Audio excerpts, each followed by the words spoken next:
하나님의 원하심. 하나님의 원하심 5번째 시간입니다.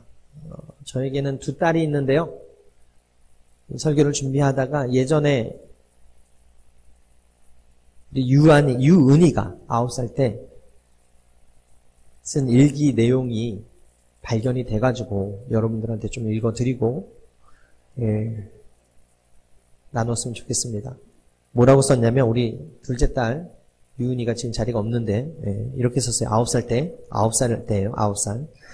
쿠쿠의 갓날이 제목이었어요. 쿠쿠의 갓날. 수업이 끝나고 아빠가 말했다. 쿠쿠에 가자라고 했다. 거긴 식당인데 놀이방도 있었다. 아빠 빨리 놀고 싶어요 라고 말했다. 아빠가 말했다. 그래? 그럼 빨리 놀아라 라고 했다. 난 아빠가 있어서 고마웠다.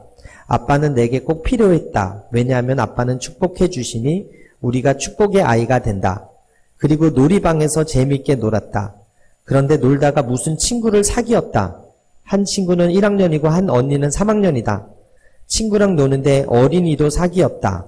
그런데 거기에 게임기도 있었다. 즐거웠다. 오빠에게 오빠 나 친구를 3명이나 사귀었어 라고 말했다. 오빠가 잘했어 라고 말했다. 기분이 좋았다.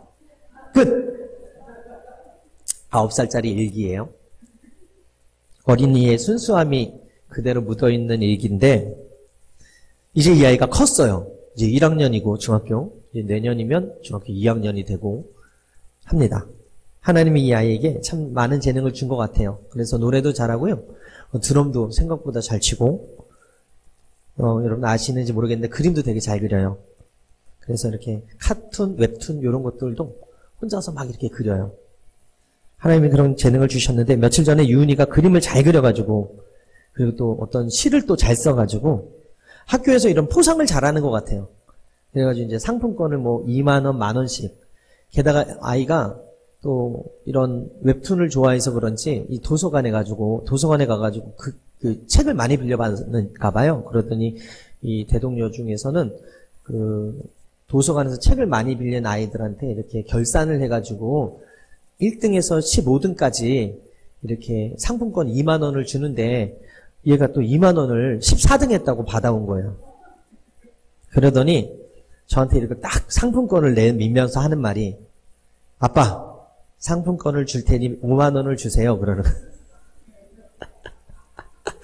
현금으로 캐시백을 해달라는 거예요. 그래서 제가 현금이 없어가지고 카드를 주면서 5만 원어치 네가 필요한 거 사라. 뭐 학용품을 산다고 친구들 선물 살 때나 뭐 용돈이 필요한데 저희 집은 용돈을 안 주거든요. 하원이도 지금 고등학교 1학년인가?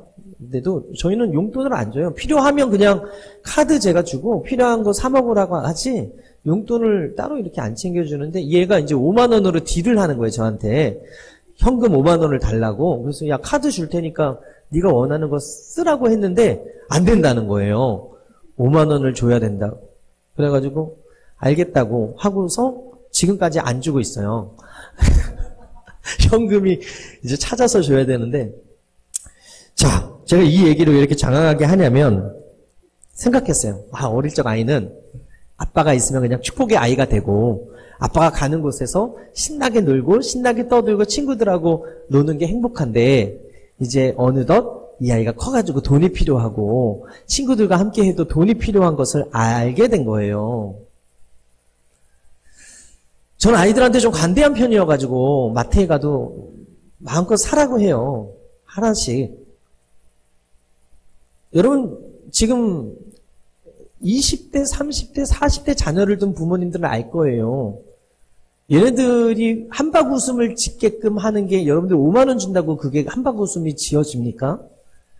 자동차 한 대 사주고 집 한 채 사줘야 그때 이제 애들이 좋아할 거예요. 근데 지금 유한이는요, 마트만 데려가도 좋아해요. 유은이는요, 다이소만 데려가도 좋아해요. 5만 원짜리 하나에도 기뻐한다고.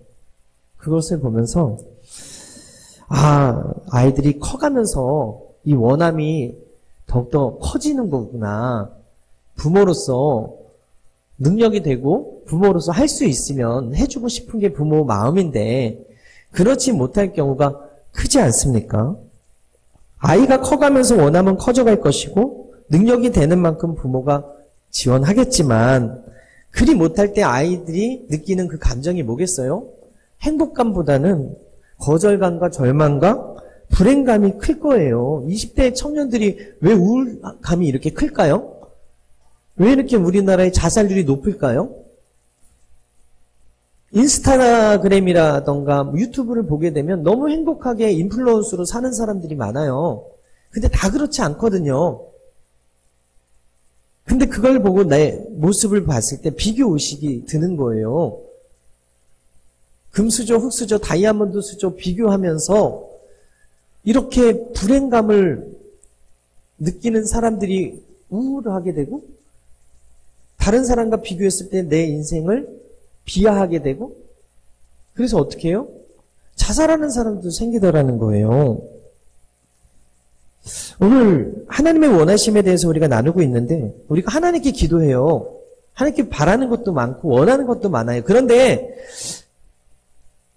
이 어린아이가 부모의 마음을 이해하지 못하고 형편을 알지 못하고 그냥 사달라고 돈 달라고 할 때는 능력이 되면 줄 수 있고 해줄 수 있겠지만 부모가 능력이 안 되고 형편이 안 돼서 못 해줄 때 마음이 얼마나 부모의 마음이 아프겠어요. 우리도 그렇다는 거예요. 하나님께 원하는 것은 많아요. 기도하는 것도 많아요. 근데 하나님의 마음은 몰라. 하나님이 원하시는 것도 알지 못하면서 방종리에 행하고 하나님이 기뻐하지 않은 선택을 하며 살면서 하나님께 나의 원함을 구한다고 해서 과연 그 기도가 응답될 것인가? 과연 그 원함이 이루어질 것인가? 우리가 오늘 말씀의 거울 앞에서 그거 한번 살펴보자는 거예요. 아이들이 부모 마음 잘 모르고 형편 모르고 원하는 것을 말하면 그것을 해줄 수 없을 때 부모의 마음이 얼마나 찢어져. 근데 우리 하나님은 힘있고 능있고 전능하시고 모든 것을 아시고 말씀으로 천지를 창조하시고 다 해주실 수 있는 분인데 그분이 안 해주고 그분이 거절하고 그분이 기도 응답 안 해주는 것은 분명히 하나님의 원함을 우리가 알지 못하고 우리의 원함만 구하고 있기 때문이 아닌가라는 것이죠. 그래서 오늘 두 가지 살펴볼 건데 첫 번째 따라하겠습니다. 인애를 원하심. 인애를 원하심. 오늘 본문 6절 다시 함께 읽겠습니다. 시작. 나는 인애를 원하고 제사를 원하지 아니하며 번제보다 하나님을 아는 것을 원하노라. 여기 두 가지 나왔어요 벌써. 인애를 원하고 하나님 아는 것을 원하다. 첫째가 인애를 원한다는 거죠.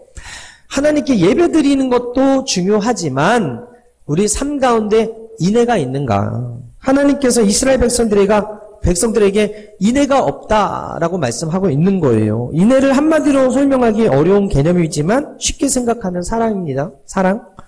인애를 라이프 성경사전에서 찾아보니까 어질고 자비로움이라고 정의합니다. 이 단어는 언약에 기초한 하나님의 불변적 사랑을 의미하거든요. 즉 히브리어로 헤세드 따라합니다. 헤세드. 이게 인애라는 거예요. 이게 하나님의 언약을 기초한 사랑이라는 거예요. 우리가 배반하고 우리가 변절하고 우리가 싫어해도 하나님은 그럼에도 불구하고 우리를 사랑하시는 그것이 우리에게 원하시는 사랑, 인애라는 것이죠. 하나님의 우리를 향한 은혜, 은총, 자비, 인자, 친절이 인애고 이 단어가 인간에게 적용될 때는 서로에게 긍휼, 자비, 이웃사랑, 친절 이렇게 정의가 되거든요. 그 하나님이 오늘 인애를 원한다라고 말씀하고 있는 거예요. 오늘 살펴보는 호세아 예언자 북이스라엘에서 태어나서 이스라엘 멸망 때까지 20년 동안 활동한 선지자였습니다. 호세아 시대에 북이스라엘이 심판받을 수밖에 없는 이유가 인애가 없기 때문이다라고 말씀하고 있는 거예요. 오늘 이 시대도 마찬가지예요. 물질이 부족해서가 아니라 인애와 사랑이 부족하기 때문에 문제라는 것입니다. 사랑이 없는 가정, 안식처가 아니라 고통의 가정이 돼요. 사랑이 없는 사회, 정말 분열하고 우리가 지금 보고 있잖아요. 서로 의견이 맞지 않는다고 해서 서로 대적하고 비참한 곳이 되고 맙니다. 오늘 우리 사회가 이렇게 혼탁한 것은 바로 사랑을 상실했기 때문에 그래요. 진짜 사랑을 잃어버렸기 때문에 그래요. 돈을 사랑하고 권력을 사랑하고 인기를 사랑하고 자기 이데올로기를 사랑합니다. 그래서 이렇게 된 거예요. 호세아 선지자가 당시 북이스라엘이 이런 곳이었다라고 이야기하는 거예요. 인애를 상실했기 때문에 지금 너희가 하나님의 진노의 칼을 피할 수 없는 상황이 됐다라고 얘기하는 거예요. 이스라엘 백성은 타락할 때도 하나님을 향한 제사만큼은 그치지 않았어요. 계속 제사 드렸다는 거예요. 예배 드렸다는 거예요. 하나님은 사랑과 인애가 빠진 제사, 사랑과 인애가 빠진 그 예배 받지 않으신다. 나는 사랑과 인애를 원하는 것이지 너희들의 사랑과 인애가 빠진 그 제사를 원치 않는다라고 얘기하고 있는 거예요. 예수님 당시 바리새인들 외적으로 보면 얼마나 훌륭한 신앙인이었습니까? 대단한 종교인이었죠. 일주일에 2번씩 이틀이나 금식하고 규정 외로 박하와 근채 11조까지 드려요. 열심이 특심이었습니다. 하나님을 향한 열심은 그 누구도 따라올 수 없는 정말 멋진 신앙인이었어요. 외식하는 사람들이었다는 평가가 있기 전까지는. 그런데 그 예수님께서 마태복음 23장 23절에 이렇게 고백합니다. 화 있을진저 외식하는 서기관들과 바리새인들이여 너희가 박하와 회향과 근처의 11조는 드리되 율법에 더 중한 바 정의와 긍휼과 믿음은 버렸도다. 그러나 이것을 행하고 저것도 버리지 말아야 할지니라. 여기서 말하는 정의와 긍휼과 믿음이 곧 인애인데 예수님께서 뭐라 그래요? 너희가 드리는 그 제사와 너희가 드리는 정의와 긍휼과 믿음의 인애는 둘 다 같이 가야 되는 거야. 하나를 잃어버리고 가는 것이 아니라 함께 가야 되는 거야. 그거 말씀하고 있다는 거예요. 하나님은 인애가 없이 타락해버린 이스라엘을 향해서 안타깝게 심판을 예고하고 있는데 그것이 바로 호세아 6장 4절에 기록되어 있어요. 에브라임아 내가 내게 어떻게 하랴? 유다야 내가 내게 어떻게 하랴? 너희의 인애가 아침 구름이나 쉬 없어지는 이슬 같다라고 얘기해요. 여기서 에브라임이 북이스라엘이고 유다가 남유다를 이야기합니다. 그런데 하나님이 그들을 봐주고 싶어도 그들의 죄악이, 그들의 악함이, 그들의 우상숭배가 너무나 심했다는 거예요.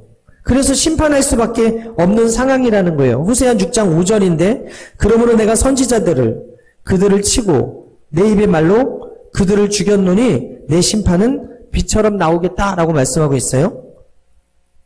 무슨 말입니까? 선지자로 치고 말씀으로 죽인다는 것은 심판의 말씀의 권세를 나타내는데 이 심판은 북이스라엘에게만 해당되는 것이 아니라 남유다 역시 하나님을 떠나고 인애를 상실하면 똑같이 북이스라엘과 같이 망할 수밖에 없다라고 이야기하는 거예요. 그런데 호세아가 예언한 그 예언이 끝나고 20년 후에 북이스라엘이 기원전 722년에 아수르의 침공으로 멸망당하고 남유다도 바벨론의 침공으로 기원전 586년에 멸망당하는데 결국 그들이 멸망당하게 된 이유는 하나님보다 우상을 더 섬기고 외교로 그 문제를 해결하려고 했던 그런 것들 때문에 망하게 되었다라는 것이죠. 지금 이스라엘 상황이 그랬다는 거예요. 마치 전문의가 수술하려고 환자를 데리고 들어가서 절개했는데 너무나 손 쓸 수 없을 정도로 심각해서 그냥 덮어버리는 그런 상황으로 지금 이스라엘의 상황이 죄악이 관영해서 하나님이 손 쓸 수 없을 정도로 그렇게 악해졌다라고 말씀하고 있는 거예요. 호세아 7장 2절에 내가 모든 악을 기억하였음을 그들이 마음에 생각하지 아니하였거니와 이제 그들의 행위가 그들을 에워싸고 내 얼굴 앞에 서도다라고 말씀하고 있어요. 하나님이 보시기에 이스라엘을 보면 볼수록 그들의 사회를 들여다보면 볼수록 죄악이 너무 분명하고 심각해서 심판을 피할 수 없다라고 말씀하고 있는 거예요. 예수님도 당시에 인애를 상신하고 타락했던 바리새인들을 향해서 마태복음 3장 10절에 이미 도끼가 나무 뿌리에 놓였으니 좋은 열매를 맺지 아니하는 나무마다 찍혀 불에 던져지리라 라고 말씀하고 있어요. 이 시대도 마찬가지 우리가 인애를 회복하지 않으면 임박한 진노를 피할 수가 없다라고 말씀하고 있는 거예요. 윤 대통령의 이 계엄령과 관련해서 지금 탄핵 소추안이 가결됐어요. 그럼 전에 어떤 뉴스들이 있었어요? 확인되지 않은 가짜 뉴스들로 인해서 상대를 죽이고 대통령을 공격하고 여와야가 자신의 당론에 따라서 대치하고 검찰과 경찰, 선관위와 사법부 정말 사랑은 찾아볼 수 없고 용서와 인애는 찾아볼 수 없고 증오와 미움만 남아서 지금 이 사단이 났다라는 것이죠.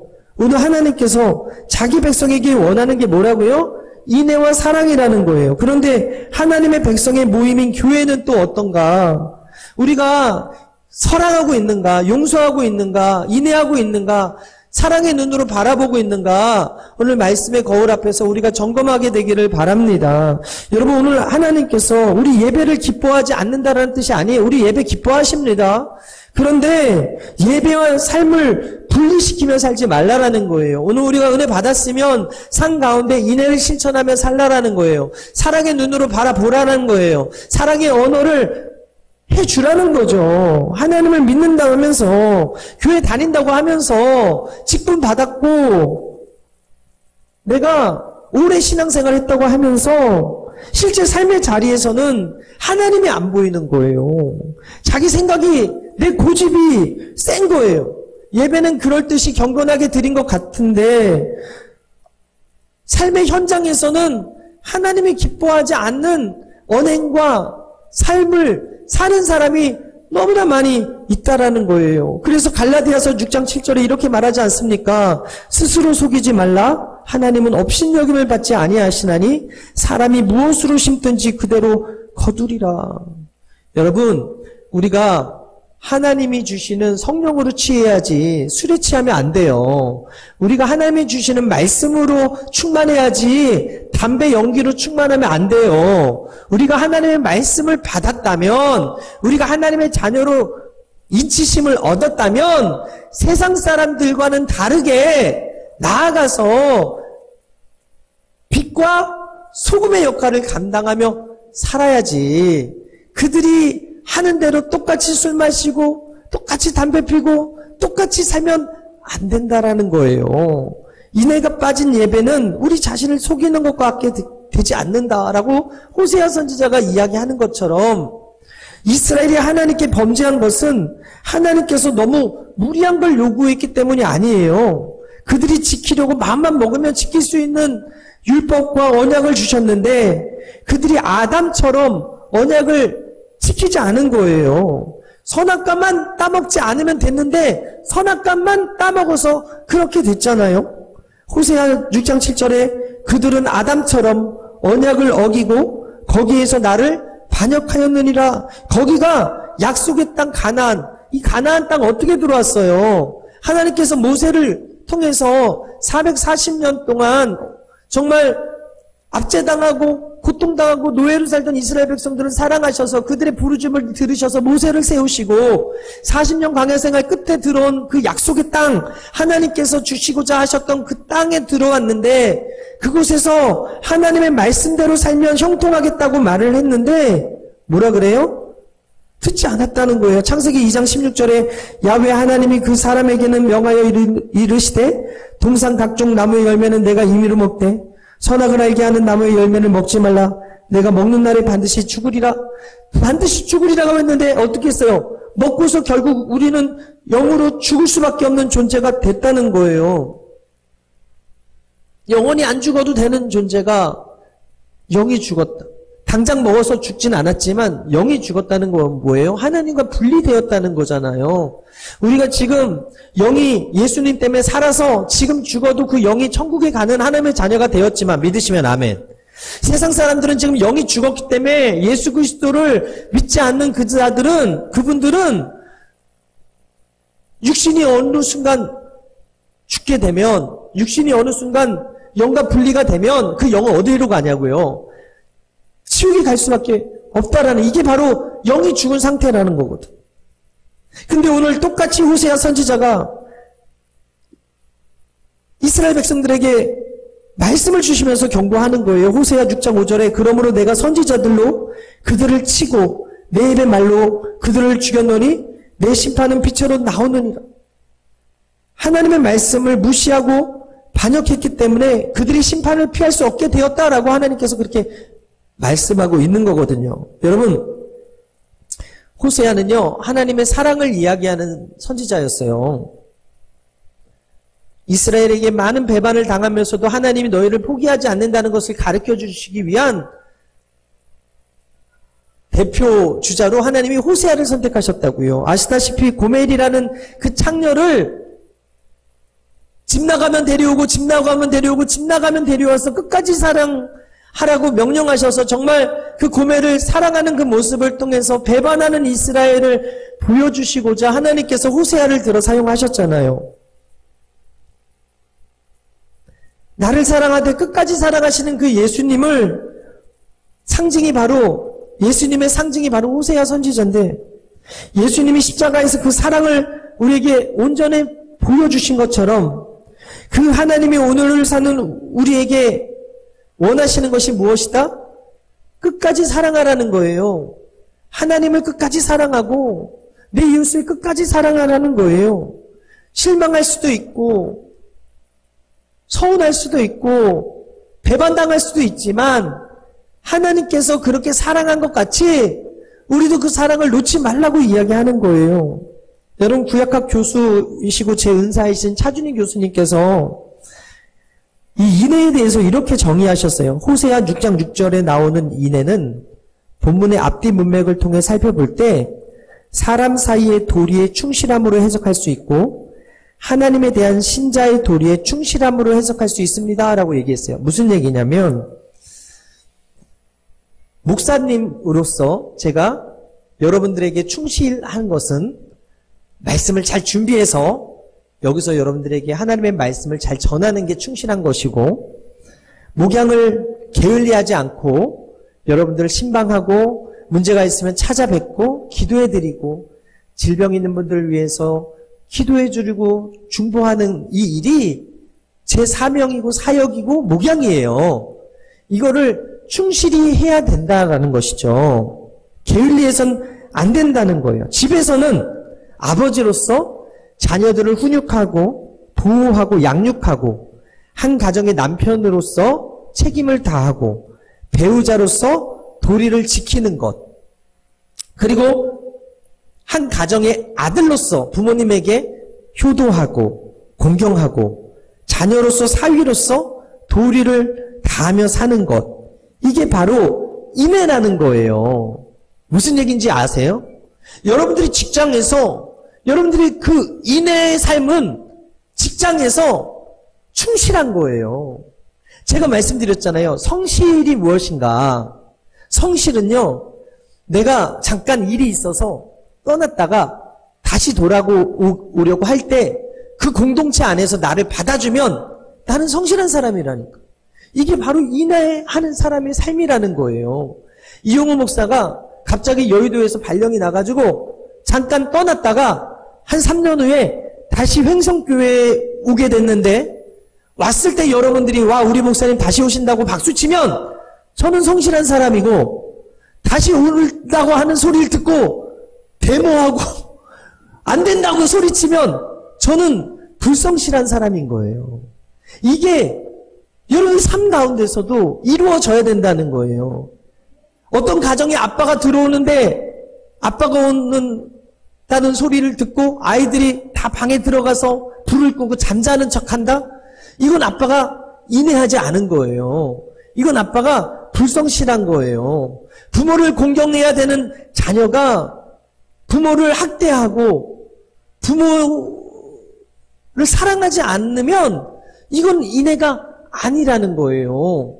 결혼한 배우자가 외도하고 사랑하는 그 배우자 앞에서 잘못하는 것은 그거는 이내가 아니라고 가르쳐주고 있다는 거예요. 여러분, 하나님은 교회 예배 시간에만 계신 분이 아니라 직장에서도 계시고 학교에서도 계시고 가정에서도 계시고 사람과 사람 사이에 함께 하시는 분이세요. 믿으시면 아멘. 관념적으로 하나님을 아시면 안 돼요. 예배 시간 안에 국한된 하나님으로 생각하고 사시면 안 된다고요. 우리가 오늘 여기서 아멘 했다면 삶 속에서도 아멘이 실천돼야 된다라는 것입니다. 예수님도 산상수훈에서 이 부분 강조하셨잖아요. 마태복음 5장 23절에 함께 읽겠습니다. 시작.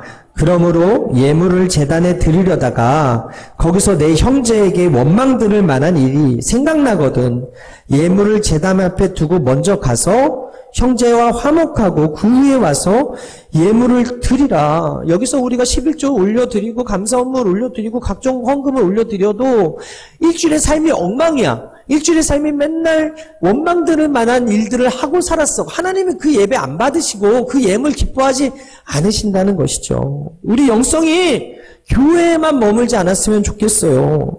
누군가에게 흘러가는 그런 영성이 되기를 주님의 이름으로 축원합니다. 성경 구절에 밑줄만 치고 형광색칠하는 신앙이 아니라 교회에서 아멘하고 끝나는 예배가 아니라 우리 삶 가운데 이어져야 된다는 거예요. 일상에서의 삶 가운데 사랑이라는 밑줄을 치며 살아야 되고 하나님이 원하시는 것이 우리 예배와 삶이 분리되는 게 아니라 같이 가야 된다라는 것을 여러분 기억하시게 되기를 바랍니다. 우리가 세상과 경쟁에서 보면요, 어찌 보면 칠 수밖에 없어요. 우리 아들 하원이를 예를 들면 고1인데 이제 내년에 고2가 될 것이고 내후년에 고3이 될 거예요. 근데 이 아이의 스케줄을 보면 토요일 날 오케스트라를 가요, 오전에. 그리고 교회 와서 밥을 먹고 거의 6시간 동안 여기서 잡밴드 하고 여기서 애들하고 같이 뭔가 해요. 이너스 연습도 하고 달리다금 연습도 하고 주일날 또 와가지고 예배 드려요. 그리고 오케스트라도 하고 또 1시 반에 또 예배도 드리고 그리고 교제하다가 집에 가면 한 3시 돼요. 그러면은 토요일날 모셨고 주일날 모셨죠. 그러면 3시부터 잘 때까지 공부 안 해요. 또 쉬어요. 그때 쉰다고. 자, 다른 친구들은 토요일날 학원 가고 또 주일날 학원 갈 거고 또 공부도 또 열심히 하겠죠. 근데 저는 우리 하원이가 더 잘 될 거라고 믿어요. 예, 왜냐면 저는 제가 그렇게 살았거든요. 토요일, 개척교회에서 토요일날 정말 살았고, 주일날도 학생회장으로서 또 이렇게 열심히 하고 살았는데, 제가 망했습니까? 제가 잘 못됐습니까? 저는 우리 아들이 비록 토요일하고 주일날 학원 가서 공부 안 해도 저는 좋아요. 우리 아들이 토요일날 주일에 열심히 하는 거 너무 좋아요. 세상과 경쟁에서 시간 싸움에서 우리도 마찬가지예요. 여러분들도 마찬가지예요. 우리 하원이를 예를 들었지만 세상 사람들 먹고 사는 일에 최선 다하며 사는데 우리 주일날 교회 오잖아요. 수요일날 교회 또 오잖아요. 금요일날 또 교회 오잖아요. 성경도 읽고 기도도 해야 되고 또 헌금도 또 드리잖아요. 세상과 경쟁에서 시간 싸움에서 여러분 과연 이길 수 있겠습니까? 못 이겨요. 못 이겨.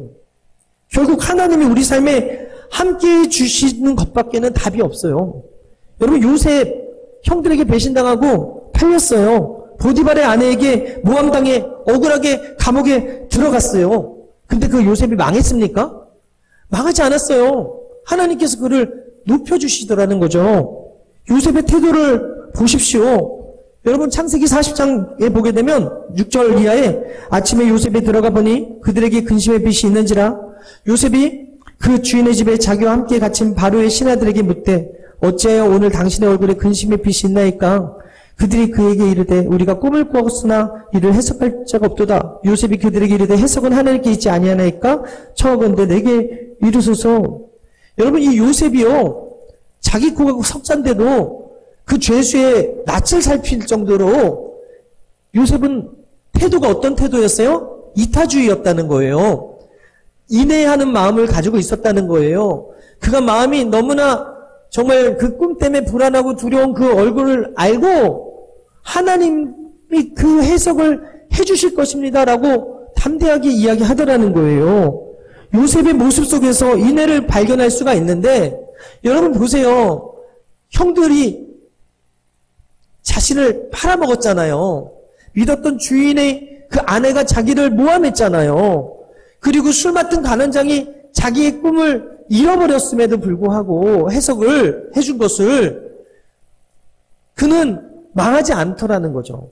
하나님이 결국 그를 높여주더라는 거예요. 사랑하는 여러분, 우리가 드리는 이 예배 시간이 결코 버리는 시간이 아님을 믿으시게 되길 바라고, 우리가 하나님께 드리는 이 예물이 버리는 돈이 아니기를 여러분 믿으시게 되기를 바랍니다. 주님을 위해서 드리는 시간과 물질과 몸과 마음의 헌신은 하나님께서 받으시는 거예요.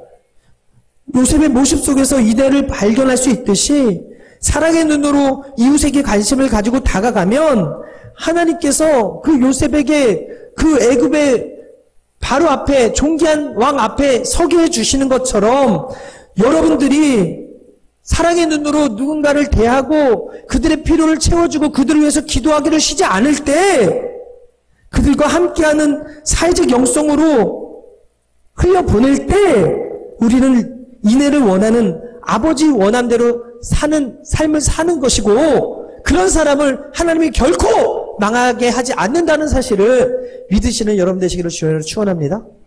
축원합니다. 두 번째이자 마지막입니다. 따라하겠습니다. 하나님 알기를 원하심. 6장 6절 시작. 나는 인애를 원하고 제사를 원하지 아니하며. 여러분 안다. 이거 히브리어로 야다예요. 야다. 따라합니다. 야다. 오늘 히브리어 2개 배웠죠. 헤세드와 야다. 야다는요. 부부간에 아는 사이예요. 여러분 제가 어떻게 자는지 아세요? 여러분들 모르실 거예요. 근데 저희 아내는 알아요. 이 얘기하면 혼낼 것 같은데. 얘기 안 할래요. 여하튼 제가 어떻게 자는지 여러분들 모르지만 저희 아내는 알아요. 제 성격 여러분들이 좋은 것만 보시려고 하지만 나쁜 것도 있잖아요. 근데 저희 아내는 적나라하게 알아요. 이게 야다예요. 하나님이 여러분들을 야다하세요. 사람들 앞에 가면 쓰고 있지만 여러분들이 부부관계 안에서 보여지는 그 모습보다 더 많이 하나님은 야다하고 계세요. 즉 알고 계시다라는 것이죠. 4절에 에브라임아 내가 내게 어떻게 하랴? 유다야 내가 내게 어떻게 하랴? 너희의 인애가 아침 구름이나 쉬 없어지는 이슬 같다라고 얘기해요. 이슬이 뭐예요? 새벽 이슬은 내렸다가 해 뜨면 없어지잖아요. 너희 인애가 그렇다는 거예요. 입으로는 인애를 말하면서 인애의 삶을 살지 않고 있다라고 얘기하는 거예요. 인애하는 척하지만 진짜 인애는 하지 않고 있다라고 말씀하고 있는 거예요. 인애하신 구세주요. 이 노래는 부르는데 인애하지 않은 삶을 살고 있다는 거예요. 이 찬송 좋아하는 분들도 있을 텐데 좋아만 하고 그 찬송의 가사대로 살지 않고 있다는 거죠. 이게 문제라는 거예요. 여러분 그들이 왜 인애를 실천하고 못 살았는가? 근본적으로 하나님 아는 지식이 없었어다라고 호세아가 이야기하는 것입니다. 하나님과 올바른 야다 관계가 아니었다는 거예요. 하나님은 우리를 야다하시는데 알고 계시는데 우리는 하나님을 야다 알지 못하고 있다는 거예요. 하나님을 아는 자는 말씀으로 살고 사랑을 실천해야 되는데 그들은 사랑을 실천하지 못하고 말씀대로 살지 못했다. 그것은 곧 하나님을 알지 못했기 때문이다 라고 얘기하고 있는 거예요. 예수님이 이런 사실을 마치 나무와 열매의 관계로 설명하셨는데 마태복음 7장 16절입니다. 우리 함께 읽겠습니다. 시작. 그들의 열매로 그들을 알지니 가시나무에서 포도를 또는 엉겅퀴에서 무화과를 따겠느냐. 이와 같이 좋은 나무마다 아름다운 열매를 맺고 못된 나무가 나쁜 열매를 맺나니 좋은 나무가 나쁜 열매를 맺을 수 없고 못된 나무가 아름다운 열매를 맺을 수 없으니라. 아름다운 열매를 맺지 아니하는 나무마다 찍혀 불에 던지니라. 이러므로 그들의 열매로 그들을 알리라. 따라합니다. 열매로 그들을 알리라. 우리 하나님이 좋으신 하나님이면 좋으신 하나님을 믿는 여러분들의 삶이 좋으신 하나님으로 관철되어서 여러분들이 만나는 사람들이 하나님을 보는 것 같아요. 예수님을 만난 것 같아요. 해야 된다는 거예요. 에베소서 4장 13절에 보게 되니까 우리가 다 하나님의 아들을 믿는 것과 아는 일에 하나가 되어 온전한 사랑을 이루어 그리스도의 장성한 분량이 충만한 데까지 이르리니라는 말씀이 나와요. 여러분 예수님처럼 장성한 분량, 성숙한 사람이 되기 위해서 다른 게 없어요. 우리가 예수님을 믿는 것과 아는 것이 일치돼야 된다는 거예요. 예수님을 믿는 믿음과 아는 지식이 일치되면 온전한 사람이 될 수 있다라는 것이죠. 호세아 4장 1절에 이스라엘 자손들아 야훼의 말씀을 들으라. 야훼께서 이 땅 주민과 논쟁하시나니 이 땅에는 진실도 없고 인애도 없고 하나님을 아는 지식도 없고 6장 3절에 그러므로 우리가 야훼를 알자 힘써 야훼를 알자 그의 나타나시면 새벽빛같이 어김없나니 비와 같이 땅을 적시는 늦은 비와 같이 우리에게 임하시리라. 호세아 4장 6절에 내 백성이 지식이 없음으로 망하는도다. 내가 지식을 버렸으니 나도 너를 버려 내 제사장이 되지 못하게 할 것이요 내가 내 하나님의 율법을 잊었으니 나도 내 자녀를 잊어버리리라. 호세아가 진단하는 이스라엘의 문제는 무엇이었습니까? 하나님을 아는 지식을 잃어버렸다라는 것입니다. 교회에 나왔을 때 저 권사님은 어떤 화장품을 발랐지? 저 장로님은 어떤 향수를 쓰는 거지?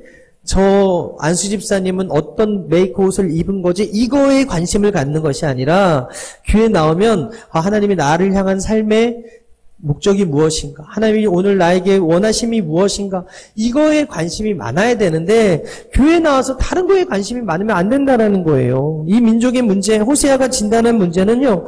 하나님에 대한 지식의 빈곤 때문이다라는 것입니다. 지식이 없기 때문에 이 민족이 하나님을 배반하고 하나님을 떠나고 하나님 말씀대로 살지 않는다라는 것이죠.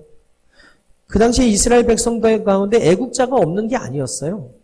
호세아만 애국자가 아니었어요. 여러분 우리나라에 애국자가 없습니까? 지금 광화문에 모인 사람들, 여의도에 모인 사람들 다 애국자예요. 진짜 애국 안 하는 사람이 없어. 다 우리나라를 사랑하고 우리나라를 걱정하고 우리나라 기도하는 사람이 다 여의도에도 있고 광화문에도 어제 모여서 그렇게 반대 찬성을 외친 거예요. 애국자가 없는 게 아니라 나라를 사랑하는 마음을 가지고 민족의 문제를 해결해 보려고 하는 이 시대의 엘리트들이 호세아 말고도 그 당시에 많았어요. 그런데 방법이 달랐다. 방법이. 그들이 제시한 방법은 외교를 강화하는 것이었어요. 외교력의 빈곤 때문에 우리나라가 지금 위험하니까 외교를 강화해서 아수르와 화친해야 된다. 애국과 화친해야 된다. 이렇게 얘기하고 있는 거예요. 하나님을 알고 하나님의 뜻대로 살아야 된다고 얘기하는 호세아가 애국이 아니라 애국과 친해야 된다. 아수라랑 친해야 된다. 그래야 우리가 살아남는다. 이게 마치 중국과 친해야 된다. 러시아와 친해야 된다. 일본과 친해야 된다. 미국과 친해야 된다 하는 오늘의 문제랑 똑같다는 거예요. 호세아 11절에 이런 사람을 가지고 어리석은 비둘기 같은 사람이라고 얘기합니다.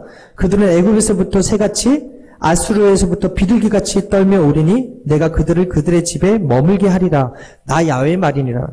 여러분 당시 우리는 지금 휴대폰으로 연락을 취하지만 당시 연락하는 게 비둘기였거든요. 급할 때 도움을 요청하기 위해서 통신용으로 띄우는 수단이었는데 비둘기는 띄우긴 띄우는데 방향이 틀렸다는 거예요. 민족이 처한 상황을 어떤 나라에 의지해서는 안 된다는 거예요. 풍전등화와 같이 망하게 생겼는데 어떤 나라와 외교를 잘해서 되는 것이 아니라 하나님을 찾아야 된다는 거예요. 이 어려운 환경에 더욱더 하나님께 낯을 향해서 기도해야 된다는 거예요. 하나님을 알고 하나님께로 돌아가야 너희가 살 것인데 너희가 잘못된 것들, 터진 웅덩이를 파고 있다는 거예요. 지금 우리 문제는요, 외교력의 빈곤 때문도 아니고, 군사력의 빈곤 때문도 아니고, 경제력의 빈곤 때문이 아니라, 다만 하나님을 아는 그 지식의 빈곤 때문에 이런 사단이 났다. 이 문제가 생겼다고 호세아는 민족의 재난을 보면서 이야기하고 있다는 것이죠. 우리가 잘 아는 모세의 후계자 여호수아가 가나안을 정복했을 때 이스라엘 백성들에게 뭐라고 도전했습니까? 여호수아 24장 12절 함께 읽겠습니다. 시작. 만일 야훼를 섬기는 것이 너에게 좋지 않게 보이거든 너희 조상들이 강 저쪽에서 섬기던 신들이든지 또는 너희가 거주하는 땅에 있는 아모리 족속의 신들이든지 너희가 섬길 자를 오늘 택하라. 오직 나와 네 집은 야훼를 섬기겠노라 하니, 여러분 이스라엘 군대가 가나안에 입성했을 때 여호수아가 이끄는 그 군대가 33전 33승이었어요. 딱 한 번 패했는데 그게 아간의 죄로 말미암아서 아이성에서 패하고 33번을 쌓아서 33번을 이겼어요. 이것을 가리켜서 한자로 뭐라고 해요? 승승장구라고 해요. 하나님이 함께 하셔서 그들이 가는 곳마다 이기게 하셨다. 그 여호수아가 인생의 말년에 이스라엘 백성들을 모아놓고 뭐라 그래요? 야, 이렇게 우리가 이 땅을 차지하게 하신 거, 이 땅을 갖게 하신 것, 취하게 하신 것, 일곱 족속을 몰아나게 하신 것 하나님 때문이야. 너희들이 뭐라고 해도 난 하나님을 섬길 테니 너희도 가급적이면 하나님을 따라라. 이렇게 도전하고 있는 거예요. 여러분 여호수아 10장 8절에 그때 야훼께서 여호수아에게 이르되 그들을 두려워하지 말라. 내가 그들을 내 손에 넘겨주었으니 그들 중에서 한 사람도 너를 당할 자가 없으리라 하신지라. 여호수아의 군대가 강해서가 아니라 하나님이 그를 강하게 하셔서 이기게 하셨어요. 여러분 우리가 어떻게 이겨요? 어떻게 이 어려운 환경을 이길 수 있겠어요? 하나님이 강하게 하시고 하나님이 이기게 하심을 여러분 우리가 믿고 나아가야 될 줄 믿습니다. 여러분 이삭이 형통했던 것, 요셉이 형통했던 것, 다윗이 형통했던 것 모두 하나님이 그들과 함께 하셨기 때문이다 라고 성경은 이야기하고 있어요. 히스기야 당시에 아수르가 쳐들어와서 예루살렘을 포위했어요. 사네비라 왕이라는 이 사람이 전략이 뛰어나가지고 항복을 종용하는 그 편지를 보내고 인근의 나라들을 하나씩 초토화시키고 잔인하게 죽이는 방법으로 항복을 종용했습니다. 이럴 때 왕이 해야 될 일이 무엇입니까? 참모들 모아놓고 회의해야 되겠죠. 그런데 히스기야는 항복을 종용하는 이 적장이 보낸 이 체육통첩 붙들고 이사와와 함께 기도했다고 성경은 기록합니다. 역대상 32장 20절에 이러므로 히스기야 왕이 아모스의 아들 선지자 이사와와 더불어 하늘을 향하여 부르짖어 기도하였더니 야훼께서 한 천사를 보내어 아스루 왕의 진영에서 모든 큰 용사와 대장과 지휘관을 멸하신지라. 아스루 왕이 낯이 뜨거워 그의 고구로 돌아갔더니 그의 시내전에 들어갔을 때 그의 몸에서 난 자들이 거기서 칼로 죽였더라. 사네립이 보니까 하루아침에 18만 5천이 되는 아수르 군대가 시심산송장이 되어 있었고 두려워서 도망가서 자기의 믿는 그 신전에 갔더니 자신의 자식한테 칼로 죽임을 당했다. 위기를 당했을 때 이스라엘 백성이 해야 될 일, 위기를 당했을 때 왕이 해야 될 일은요, 사람 찾아가고 회의해서 이 문제가 끝나는 것이 아니라, 이길 수 있는 것이 아니라 이사야와 함께 벽을 향해서 함께 중보하고 기도했더니 하나님의 손이 움직여서 승리케 하셨다. 여러분 시편 62편 1절 이하에 나의 영혼이 잠잠히 하나님만 바라며 나의 구원이 그에게서 나오는도다. 오직 그만이 나의 반석이시오 나의 구원이시오 나의 요새시니 내가 크게 흔들리지 아니하리로다 라고 말씀하고 있어요. 여러분 우리가 문제가 생기면 먼저 하나님과의 관계를 점검하고 하나님께 기도함으로 그 문제를 풀는 은혜가 있게 되기를 바랍니다. 여러분 이것이 신앙인의 참된 자세예요. 그런 사람을 하나님께서 살려주시는 거예요. 호세아 6장 1절에 오라 우리가 야훼께 돌아가자. 야훼께서 우리를 찢으셨으나 도로 낫게 하실 것이요 우리를 치셨으나 싸매어 주실 것이다. 돌아오면 우리를 거절하시는 것이 아니라 치료하시고 품어주시는 분이 우리 하나님이시다. 예수님께서 처음 설교하신 게 산상수훈 아닙니까? 마태복음 5장 13절에 너희는 세상의 소금이니 소금이 만일 그 맛을 잃으면 무엇으로 짜게 하리오? 후에는 아무 쓸데없어 다만 밖에 버려져 사람에게 밝힐 뿐이다 라고 말씀하고 있어요. 소금이 소금 구실을 하면 절대로 세상이 썩지 않는다. 생리식염수가 0.9% 염도인데 이 염도만 있어도 썩지 않는다. 우리 이 나라에 우리 기독교인들이 정말 소금으로서 빛으로서 인애를 실천하고 하나님 아는 지식으로 충만할 때 옳고 부름으로 여와 야로 오른쪽으로 왼쪽으로 우로나 좌로나 치우치지 아니하고 하나님 말씀 안에 굳건히 서서 하나님께 살려달라고 기도하면 하나님께서 이 어려운 환경 속에서 우리를 살려주시고 우리의 기도를 들어주시고 원수의 목전에서 상을 베풀어 주심을 믿으시기를 주님의 이름으로 축복합니다. 호세아 4장 1절에 이스라엘 자손들아 야훼의 말씀을 들으라. 야훼께서 이 땅 주민과 논쟁하시나니 이 땅에는 진실도 없고 인애도 없고 하나님을 아는 지식도 없다 라고 말씀하셨어요. 우리가 인애를 실천하면 이 패역한 시대가 하나님께로 돌아오게 될 것입니다. 우리가 그 하나님을 바로 알고 하나님을 아는 지식으로 충만해져서 여러분들의 삶을 통하여서 하나님의 공의가 나타나고 하나님의 헤세드가 일어나는 은혜가 있게 되기를 주님의 이름으로 축원합니다. 축원합니다. 함께 찬양하고 기도하겠습니다.